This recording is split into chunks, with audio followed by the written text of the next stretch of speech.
आजपर्यंत आपण खूप वेगवेगळ्या प्रकारचे सँडविच खाल्ले आहेत, पण आज मी केलेला आहे अगदी वेगळा सँडविच आहे।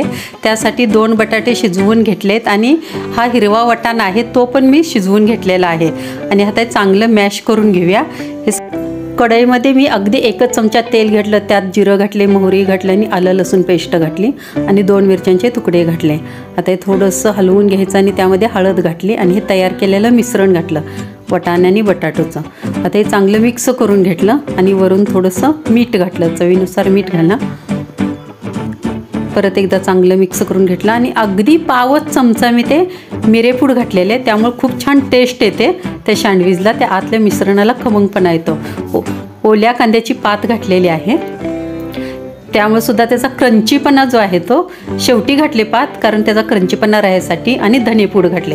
आता हे सगळं मिश्रण आपलं तयार आहे, थंड करून घेऊया। आणि आता 2 ब्रेड घेतले, त्याला मी टोमॅटो सॉस लावले। टोमॅटो सॉस चांगलं व्यवस्थित एकसारखं पसरून घेतलं आणि ह्या तयार केलेल्या ह्या बटाटोची मी टिक्की तयार केली आणि बरोबर मध्ये ठेवले आणि वरून घातलं थोडंसं चीज तुमच्या आवडीनुसार कमी जास्त कितीही घाला, तुमच्या आवडीचा प्रश्न आहे। आणि थोडंसं वरून 2 स्लाइस टोमॅटोच्या, 2 स्लाइस ओला कांदा घेतलेला आहे, ओला कांदा आणि थोडीशी आणि कांद्याची पात।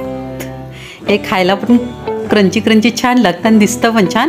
आता दुसऱ्या 2 ब्रेडला मी मायोनीज लावले,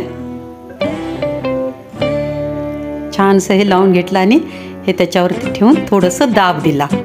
आता हे आपलं सँडविच तयार आहे। तव्यामध्ये तूप घातलं आणि बेस्टपैकी हे सँडविच आता भाजून घ्यायचे, अगदी मंद गॅसवर हे भाजून घ्यायचे। 5च मिनिटात हे आपले सँडविच भाजून तयार होतात। किती छान भाजले बघा। हा सँडविच ब्रेड आहे, त्यामुळे छान सँडविच तयार होतात ह्या ब्रेडवाला, सँडविच ब्रेडलाच। वा, खूप सुंदर सँडविच आपलं तयार आहे। खूप छान डिश ही तयार होत्या, मुलांना पौष्टिक दिल्याचा आनंद पण होतं आणि मुलं सँडविच खाल्ल्याने खुश होतात। तुम्ही निश्चित करून बघा आणि सबस्क्राईब करा।